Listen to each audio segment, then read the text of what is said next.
Une trilogie qui finalement met à chaque fois en place une personne, un créateur et son génie créatif, avec à chaque fois le penchant, en opposition peut-être, la destruction de cet auteur, de ce créateur.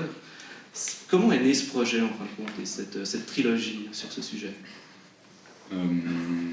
Alors ça a pris du temps le projet de parler. En fait, j'avais le projet de. Enfin, je parlais de la création dans plusieurs textes depuis avant cette trilogie, abordé de manière peut-être un peu moins directe, mais en tout cas c'était présent. J'avais écrit aussi des textes qui n'ont jamais été publiés, mais qui traitaient aussi directement de ça. Et donc à un moment donné, je me suis dit que je voulais vraiment m'atteler à ce sujet de la création, et en tout cas au départ au lien possible avec la destruction qui pouvait ou non l'accompagner. Et je me suis tout de suite dit que je voulais faire ça en trilogie, c'est-à-dire pas consacrer un seul ouvrage, mais prendre 3 artistes. Donc, le projet global de base, il était connu dès le départ. Ce serait un écrivain, un peintre, un musicien. Ce serait 3 livres courts, enfin plutôt courts, écrits au présent, qui sont construits de la même manière, ils sont construits chronologiquement, il n'y a pas de saut, il n'y a pas de retour, etc.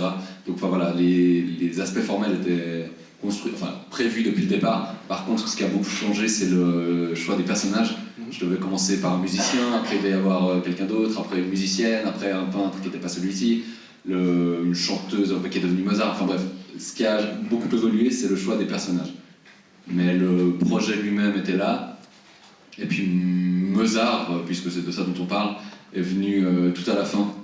Je veux dire tout à la fin dans la trilogie, mais l'idée de travailler sur lui a vraiment... je m'y attendais pas du tout d'une certaine manière, et ça s'est un peu imposé à moi après l'écriture du premier et pendant que je travaillais sur le deuxième, parce que j'avais envie de réorienter un petit peu cette trilogie, qui était au départ très basée sur le lien entre création et destruction. Le premier, c'est un poète méconnu, Roger Gilbert-Lecomte, qui était par ailleurs de l'époque surréaliste, qui était par ailleurs toxicomane, etc., enfin qui devient toxicomane et qui meurt à 36 ans. Toulouse-Lautrec, voilà, tout le monde le connaît, donc voilà, il meurt aussi à 36 ans, mais il était alcoolique, il meurt aussi de la syphilis. Mais bref, après avec Mozart, j'avais envie de me consacrer pleinement à la création, et que le lien avec le côté destructeur, je voulais qu'il soit un peu plus indirect en fait, et surtout vraiment me consacrer à ce processus créateur, et qui, plus que Mozart, est le personnage créateur par excellence, en tout cas pour moi. Donc c'est comme ça que ça s'est mis en place.